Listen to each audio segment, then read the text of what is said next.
and welcome to the 11th lecture of our collision discussion. और आज से हम लोग JEE एडवांस पैकेज का डिस्कशन शुरू कर रहे हैं और इसमें वो पॉइंट्स में हम लोग डिस्कस करेंगे चलते चलते जितने भी लेक्चर्स JEE एडवांस के लिए महत्वपूर्ण है वो मैं यहाँ बताते चलूँगा आपको। जितने कॉन्सेप्ट्स JEE एडवांस के लिए महत्वपूर्ण है वो भी मैं बताते चलूँगा। इससे पहले जितने लेक्चर्स हैं उसमें मोटा मोटी कॉन्सेप्ट JEE मेंस और नीट लेवल का है। अब से कॉन्सेप्ट JEE एडवांस के लिए ज़्यादा इंपॉर्टेंट है। चलिए पहले क्वेश्चन के साथ चलते हैं। पहला क्वेश्चन है a projectile of mass m is fired with velocity v from point p. इस पॉइंट p से एक पार्टिकल को फायर किया गया है v वेलोसिटी से as shown in figure. Neglecting air resistance, find the magnitude of change in momentum between p and arriving at q. ये p से चला और जब ये q पे अराइव होगा, जब ये q पे अराइव होगा तो उतने ही वेलोसिटी v से आएगा। मतलब स्पीड तो सेम ही रहेगा क्योंकि एनर्जी कंजर्व रहता है, एक ही फोर्स लग रहा है mg, और mg कैसा फोर्स है? ग्रेविटेशनल फोर्स है, वो तो कंजर्वेटिव नेचर का होता है। नॉर्मल टेंशन फ्रिक्शन लग नहीं रहा है तो इसका मैकेनिकल एनर्जी कंजर्व रहेगा। तो यहाँ पर पोटेंशियल जीरो था, काइनेटिक एनर्जी हाफ mv²। जब ये यहाँ आया अगेन पोटेंशियल है जीरो, तो काइनेटिक एनर्जी हाफ mv²। मतलब ये उतने ही स्पीड v से ही आता है। और ये एंगल इस समय कितना होता है? जब जस्ट स्ट्राइक करने के पहले बाय सिमेट्री ये एंगल कितना होता है? 45 डिग्री ही होता है। आपको बताना है कि मैग्नीट्यूड किसका? चेंज इन मोमेंटम का। तो पहले तो आप इनिशियल और फाइनल मोमेंटम लिख लीजिए। यहां पर मोमेंटम होता है मास इनटू वेलोसिटी। तो इसका मास आप m कहोगे, वेलोसिटी v है, मोमेंटम कहेंगे m इनटू v। किधर की तरफ? इधर की तरफ। मोमेंटम वेक्टर क्वांटिटी है, मोमेंटम कहेंगे वेलोसिटी के डायरेक्शन में होता है। इधर की तरफ mv, इसके दो कंपोनेंट होंगे, इधर की तरफ mv cos 45 mv/√2, इधर की तरफ mv। तो इनिशियल मोमेंटम लोग क्या लिखेंगे? mv cos 45 मतलब mv/√2 i cap plus mv sin 45।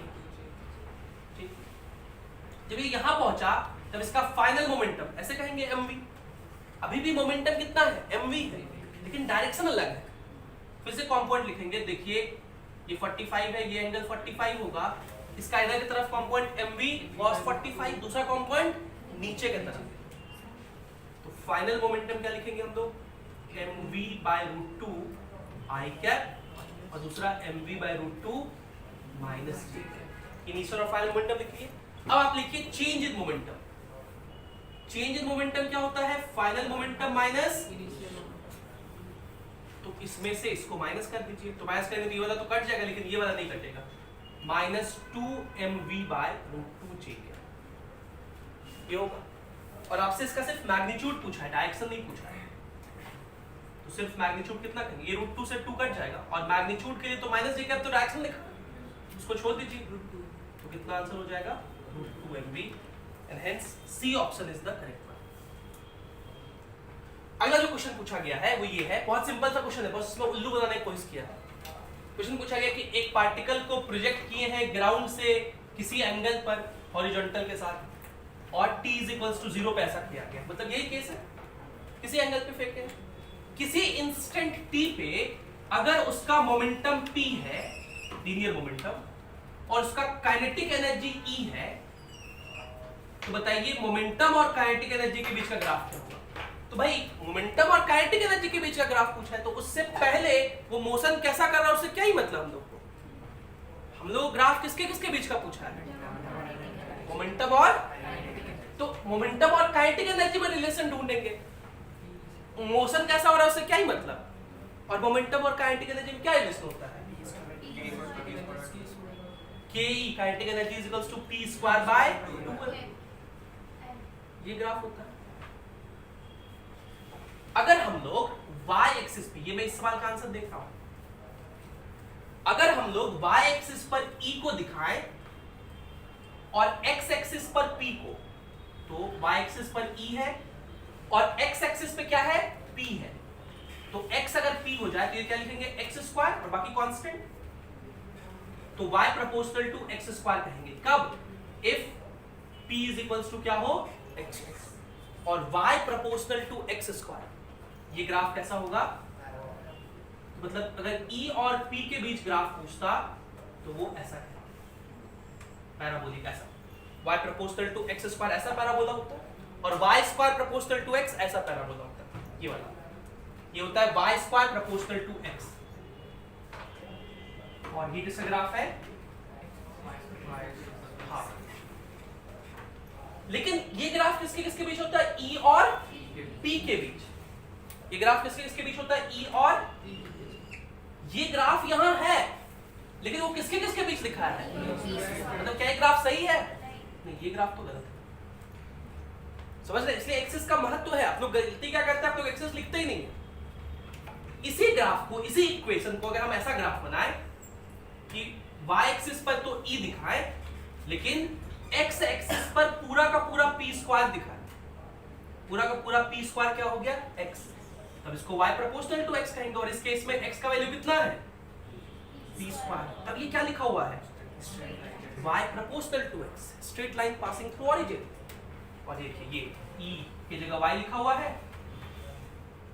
p square की जगह x लिखा हुआ है, y प्रोपोर्शनल टू x होता है, पासिंग थ्रू स्ट्रेट लाइन। ये ग्राफ सही ग्राफ है। मतलब काइनेटिक एनर्जी और मोमेंटम के स्क्वायर के बीच स्ट्रेट लाइन ग्राफ होता है, काइनेटिक एनर्जी और मोमेंटम के बीच पैराबोलिक ग्राफ होता है। तो ग्राफ ध्यान देना है आपको सही से, ठीक है? आसान क्वेश्चन थे ये दोनों। इसके बाद हम लोग क्वेश्चन नंबर 3 और 4 करेंगे।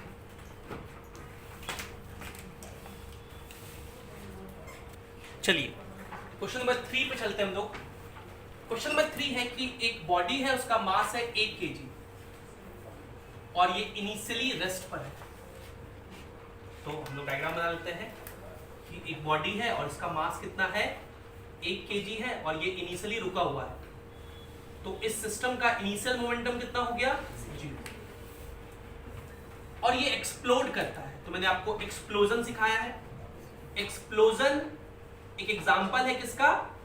कंजर्वेशन ऑफ मोमेंटम प्रिंसिपल का, क्योंकि इसमें इंटरनल फोर्सेस की वजह से एक्सप्लोजन होता है, बाहर की वजह से एक्सप्लोजन नहीं होता। एक बात और ध्यान रखें, इनिशियली इसके पास कोई काइनेटिक एनर्जी नहीं है। इनिशियली इसके पास कोई काइनेटिक एनर्जी, एक्सप्लोजन होगा तो पार्टिकल चलने लगेंगे, काइनेटिक एनर्जी इंक्रीज कर जाएगा। तो यहाँ काइनेटिक एनर्जी इंक्रीज कर रहा है, एनर्जी नहीं इंक्रीज कर रहा है। क्या इंक्रीज कर रहा है?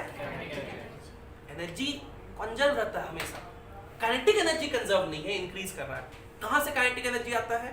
तो इस बॉम्ब के पास जो केमिकल एनर्जी होता है वो किस में कन्वर्ट हो जाता है? तो ये एक्सप्लोड किया। एक्सप्लोड कैसे कर रहा है? Breaks into fragments of masses in the ratio 1:1:3। बोलो आस्था, 1:1:3 अगर रेशियो है तो हर मास कितना कितना किलो का होगा? 1/5। Very good. टोटल कितना है? 5। तो पहला मास होगा 1/5 kg का, दूसरा भी कितना होगा? तीसरा 3/5 kg। टोटल रेशियो हो गया 5, तो 1/5, 1/5, 3/5। The two pieces of equal masses fly perpendicular to each other। जो दो पीस इक्वल मास के हैं वो दोनों एक दूसरे के परपेंडिकुलर जा रहे हैं। हम लोग सिंपलिसिटी के लिए मान लेते हैं कि ये वाला जो 1.1/5 kg है ये ऊपर जा रहा है, और ये वाला किधर जा रहा है? x में जा रहा है, सिंपलिसिटी के लिए। और ये वाला किधर जाएगा? उसका स्पीड v मान लेते हैं। किधर जाएगा ये भी पता करना हो तो हम तो डायग्राम में देख के बता सकते हैं। इसको ये इधर मोमेंटम ले लिया, ये इधर ले लिया, तो इसके पास ना कुछ ऐसा मोमेंटम होगा जिसके दो कंपोनेंट होंगे। इसका वेलोसिटी कुछ ऐसे होगा, इसके दो कंपोनेंट होंगे, इधर दूसरा इधर। ये वाला इसको बैलेंस करेगा, ये वाला इसको बैलेंस करेगा, ताकि नेट मोमेंटम 0 रहे। क्योंकि इनिशियल मोमेंटम क्या था? तो फाइनली भी तो 0 ही रहना ना। खैर नहीं पता हो ये v तो ऐसे भी लिख सकते हैं, कोई दिक्कत नहीं उससे। फाइनल मोमेंटम क्या लिखेंगे? इसका लिखेंगे 1/5। ऊपर जा रहा है, कितने से जा रहा है वो दिया हुआ है। ये ऊपर जा रहा है 15 मीटर पर सेकंड से, और ये इधर जा रहा है 15 मीटर पर सेकंड से। तो इसका मोमेंटम क्या लिखेंगे? Mass into velocity 1/5 × 15 3 j cap. इसे क्या लिखेंगे? 3 I कैप। और इसका क्या लिखेंगे? 3/5 v वेक्टर, 3/5 v वेक्टर। और कंजर्वेशन ऑफ मोमेंटम प्रिंसिपल से फाइनल और इनिशियल मोमेंटम को बराबर कर देंगे। तो बराबर कर दीजिए। तो क्या मैं ऐसा लिखूं? 3/5 v vector is equals to -3 I cap -3 j cap. 3 cut जाएगा तो v वेक्टर हो गया -5 I कैप -5 चेक किया उसने। आपसे पूछा speed of heavier mass, speed कितना होगा? तो वेलोसिटी हुआ, इसका मैग्नीट्यूड ले लेंगे तो स्पीड हो जाएगा, वो हो जाएगा 5√2 मीटर पर सेकंड। कितना हो जाएगा speed? 5√2 metre per second.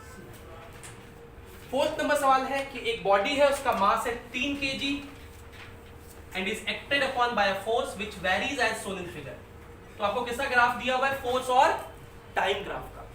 Force और डिस्प्लेसमेंट के बीच का ग्राफ का एरिया वर्क देता है, फोर्स और टाइम के बीच के ग्राफ का एरिया टाइम एक्सिस के साथ इंपल्स देता है। क्या देता है? Area of ft graph with time axis gives impulse. What is impulse? Integration f dt or nothing but change in momentum, final momentum minus,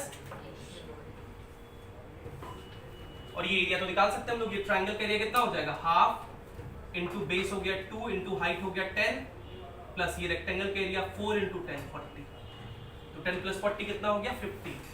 तो 50 हो गया इंपल्स, 50 न्यूटन सेकंड। और जो इंपल्स होता है वो किसके बराबर होता है? चेंज इन मोमेंटम के बराबर, मतलब फाइनल मोमेंटम माइनस। तो क्वेश्चन से इसकी इनिशियल मोमेंटम 0 है, तो बताइए फाइनल मोमेंटम कितना होगा? इससे आसान सवाल क्या ही हो सकता है? Final momentum 50 Newton second. देखो ये सब बहुत पहले आए हैं आईआईटी में, अब मत समझिए ऐसा क्वेश्चन आता है कभी, ये सब बहुत आसान क्वेश्चन है। हाँ, क्वेश्चन नंबर 5 जो है, 6 जो है वो अच्छे सवाल है। ये पहले 4 बहुत आसान सवाल थे। लिखिए, इसमें अगर वेलोसिटी पूछा जाए, फाइनल वेलोसिटी कितना होगा, तो वो भी निकाल सकते हैं। फाइनल मोमेंटम लिखेंगे मास इनटू फाइनल वेलोसिटी, मास दिया हुआ है 3, तो फाइनल वेलोसिटी आ सकती है। चलिए इसको लिखिए, फिर 5 6 करेंगे। चलिए, तो क्वेश्चन नंबर 5 जो सवाल है, ये सवाल मैंने पहले भी करवाया है और इसमें मैक्सिमम कंप्रेशन इन स्प्रिंग पूछा गया है। मैंने आपको ये बताया, देखिए क्या होगा, ये ब्लॉक आएगा, इससे टकराएगा तो ये ब्लॉक चलने लगेगा, ये ब्लॉक का स्पीड घटने लगेगा, ये ब्लॉक का स्पीड बढ़ने लगेगा। मैक्सिमम कंप्रेशन तब होगा जब दोनों ब्लॉक साथ साथ चलेंगे। तो इस बात को समझिए जरा ध्यान से।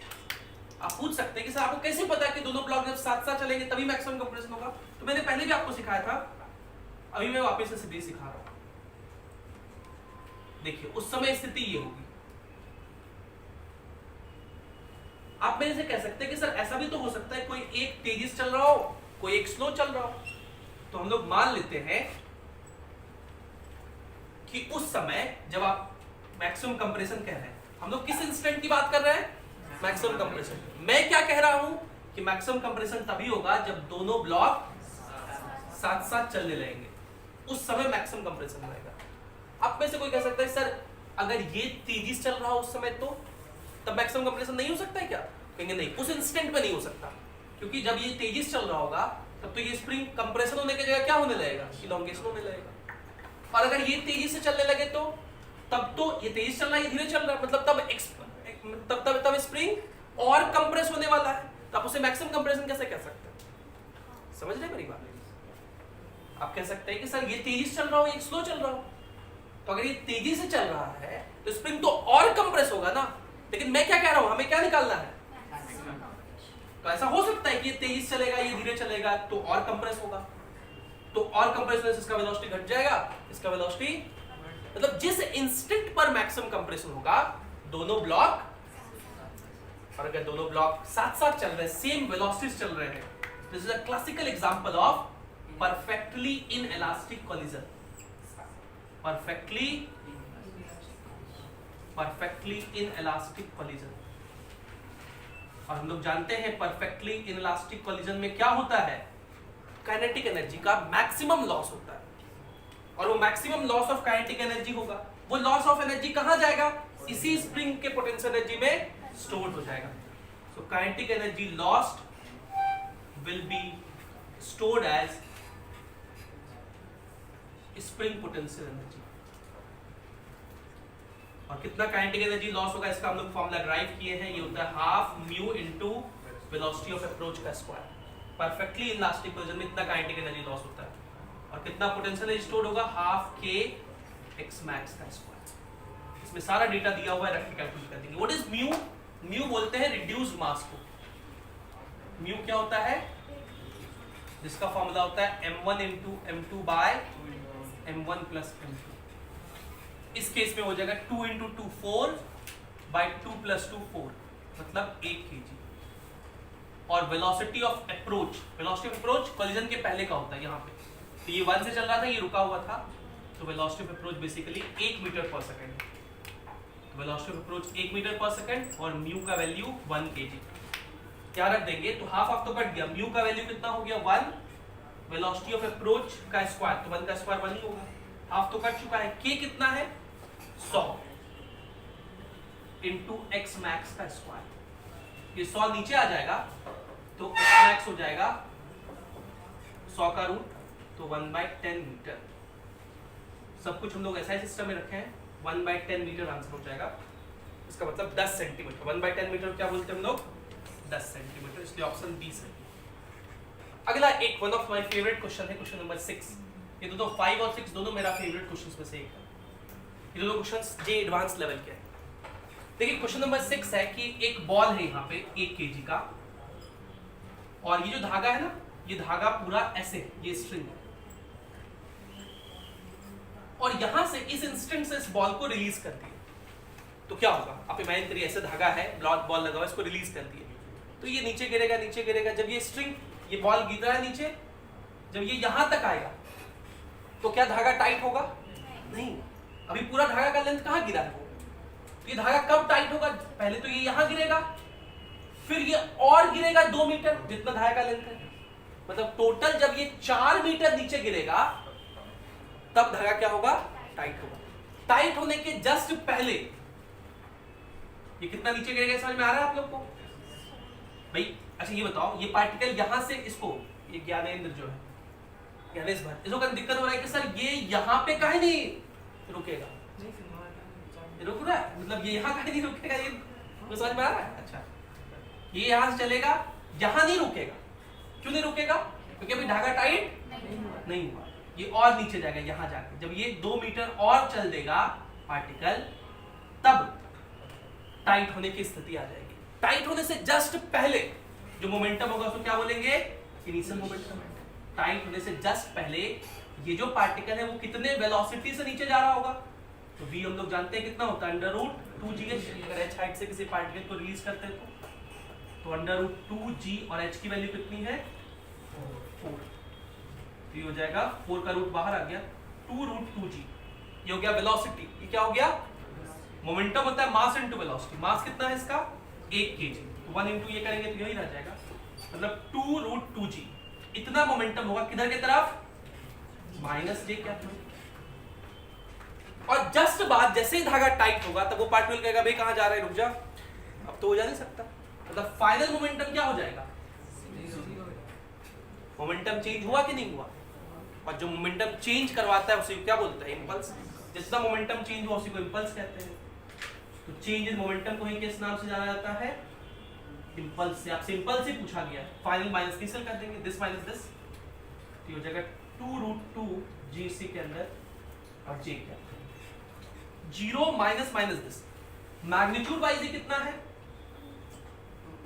2√2g, so this will be our answer, 2√2g, so D option correct answer.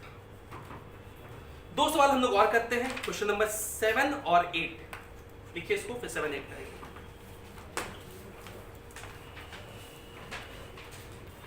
चलिए आज के आखिरी दो सवाल, क्वेश्चन नंबर 7 और क्वेश्चन नंबर 8। पहले मैं 8 करवा लेता हूं। क्वेश्चन नंबर 8 है कि एक ब्लॉक है और वो चल रहा है इधर की तरफ, इसका मोमेंटम p है। मोमेंटम क्या होता है, मास इनटू वेलोसिटी, तो इनिशियल वेलोसिटी u लिख लेते हैं, मतलब इसका इनिशियल वेलोसिटी u निकालना चाहे तो हम लोग निकाल सकते हो, कितना हो जाएगा p/m।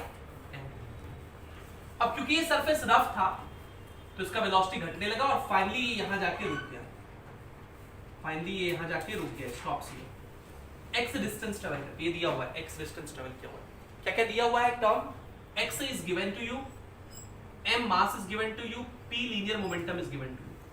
अगर ये यहां जाके रुक गया तो बताइए ये जो सरफेस है, रफ सरफेस, इसका कोएफिशिएंट ऑफ फ्रिक्शन है म्यू कितना है, what is mu, coefficient of friction. ये तो बहुत आसान सवाल है। इस पर फ्रिक्शन इधर लग रहा होगा पीछे, भी स्लाइड कर रहा है इसलिए फ्रिक्शन मैक्सिमम लग रहा होगा म्यू इनटू एन, और इस केस में एन का वैल्यू mg के बराबर, ऊपर लग रहा होगा एन, नीचे mg, बैलेंस कर रहा होगा। इस म्यू mg के वजह से एक्सलेशन होगा इधर की तरफ, मास फोर्स बाय मास, तो हो गया म्यू जी। लेकिन इस एक्सलेशन को जब हम लोग इक्वेशन में लिखेंगे तो नेगेटिव लिखेंगे, क्योंकि ये सब पार्ट इधर चल रहा है और एक्सलेशन अपोजिट है।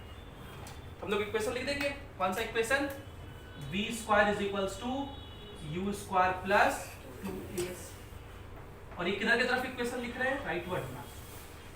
फाइनल वेलोसिटी वो तो जीरो है, इनिशियल वेलोसिटी राइटवर्ड में, ये p बाय m, तो p square by plus 2 into acceleration rightward में माइनस म्यू जी, और डिस्टेंस x इधर की तरफ म्यू जी है ना, इधर की तरफ क्या लिखेंगे, माइनस म्यू जी।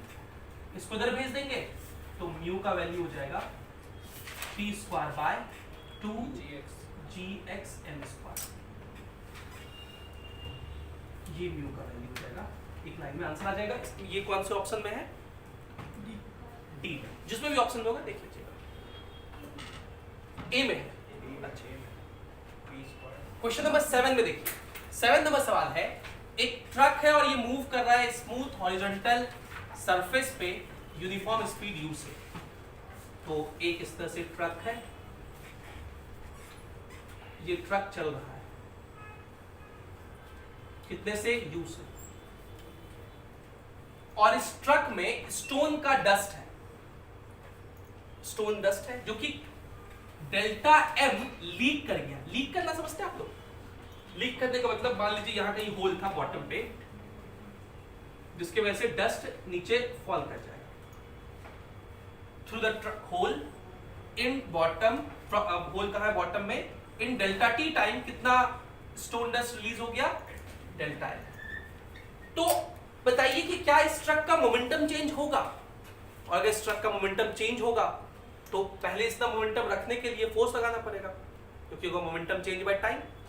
तो आपसे पूछेंगे कितना फोर्स लगाना पड़ेगा। समझिए इस बात को, जब ये मान लीजिए स्टोन डस्ट लीक नहीं हुआ था, तो पूरे जो सिस्टम है उसके पास मोमेंटम कितना था। पूरा सिस्टम में हम लोग दो पार्ट मान सकते हैं, एक स्टोन डस्ट, दूसरा ट्रक, ठीक है। तो डेल्टा एम है स्टोन डस्ट का मास, ट्रक का मास आप कैपिटल एम मान लीजिए। तो initial momentum of this system क्या लिखेंगे आप, delta m plus capital M into u, दोनों तो यू से ही चल रहा था। अब गौर से समझिएगा, इसमें ये स्टोन डस्ट है। अब जब ये बॉटम से लीक हुआ, लीक होने से पहले जो स्टोन का डस्ट था उसके पास वेलोसिटी था कि नहीं, यू। जब ये लीक होगा, यहां देखिए मैं लीकिंग का सीन दिखा रहा हूं, यहां से जब ये नीचे गिर रहा होगा तो नीचे की तरफ तो इनिशियल वेलोसिटी जीरो होगा, लीक कर रहा है। लेकिन ये कहां से लीक कर रहा है, ट्रक से, और ट्रक से जस्ट पहले तो उसके पास वेलोसिटी था लीक करने से पहले, तो निकलेगा भी तो अपना वेलोसिटी ये लेके ही निकलेगा।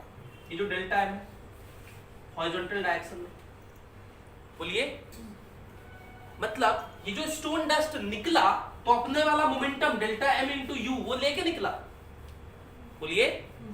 और हम लोग जानते हैं कोई एक्सटर्नल फोर्स नहीं लग रहा है, तो सिस्टम का मोमेंटम क्या रहेगा, कंजर्व रहेगा। मोमेंटम को कंजर्व रखना है, तो फाइनल मोमेंटम क्या होगा इस, और conservation of momentum principle system के लिखते हैं। फाइनल मोमेंटम हम लोग क्या लिखेंगे, तो जो डस्ट पार्टिकल निकला उसका momentum delta m into u i cap में, प्लस जो ट्रक है उसका मोमेंटम एम इंटू वी, अब वेलोसिटी मान लेते हैं v हो गया, दोनों मोमेंटम बराबर कर दीजिए। तो देखिए कैलकुलेट होके v इज इक्वल्स टू क्या आ जाएगा, मतलब ट्रक का वेलोसिटी चेंज नहीं किया, ट्रक का वेलोसिटी चेंज मतलब ट्रक का मोमेंटम भी चेंज नहीं किया, और मोमेंटम चेंज ही नहीं किया तो ट्रक पे फोर्स लगाने की कोई जरूरत नहीं है। लेकिन अगर ये डस्ट कुछ ऐसे निकलता, मान लीजिए डस्ट पीछे उड़ जाता v वेलोसिटी से, तब मोमेंटम चेंज होता। तब हम लोग इसी तरह ट्रक का फाइनल वेलोसिटी निकालते, फिर कहते हैं ट्रक का इनिशियल मोमेंटम था capital M into u, truck का फाइनल मोमेंटम निकालते v कैलकुलेट करके, तब डेल्टा टी से डिवाइड कर, फिर चेंज इन मोमेंटम निकालते, फिर डेल्टा टी से डिवाइड करते, फोर्स निकल जाता। समझ रहे मेरी बात। लेकिन इस केस में कोई फोर्स नहीं लगेगा, क्योंकि मोमेंटम तो चेंज किया ही नहीं ट्रक का, क्योंकि ये जो डस्ट था अपना मोमेंटम ही लेके चला गया पूरा पूरा, इसलिए आंसर कौन सा सही होगा, D0। समझ गए क्वेश्चन? ये सवाल एक अच्छा है, इसमें कंफ्यूज हो जाता है कई बार, लेकिन ये मैंने फिर से कहा ना, डस्ट अगर किसी और डायरेक्शन में उड़ जाता, कुछ वेलोसिटी अलग लेके चल जाता, मोमेंटम चेंज हो जाता ट्रक का, तब फोर्स लगता। इस केस में नहीं हो पाएगा कि वो बस लीक किया है और अपना मोमेंटम वेलोसिटी लेके चला गया। ठीक है, क्वेश्चन नंबर 8 तक हम लोग कर लिए। आप लोग का ये होमवर्क है कि आप 9 से 25 तक ट्राई करके आएंगे। जैसा कि मैं पहले शुरुआत करवाता हूँ कोई भी असाइनमेंट तो पूरा करवाता हूँ शुरू में, लेकिन फिर 9 से 25 एक क्वेश्चन तो करवा पाना पॉसिबल नहीं है। तो जो बेस्ट क्वेश्चंस होंगे 9 to 25 में वो हम लोग डिस्कस करेंगे, और जो आपके डाउट्स होंगे वो डिस्कस करेंगे। बाकी जो आसान सवाल होंगे उनको छोड़ देंगे। ठीक है, thank you for being with us.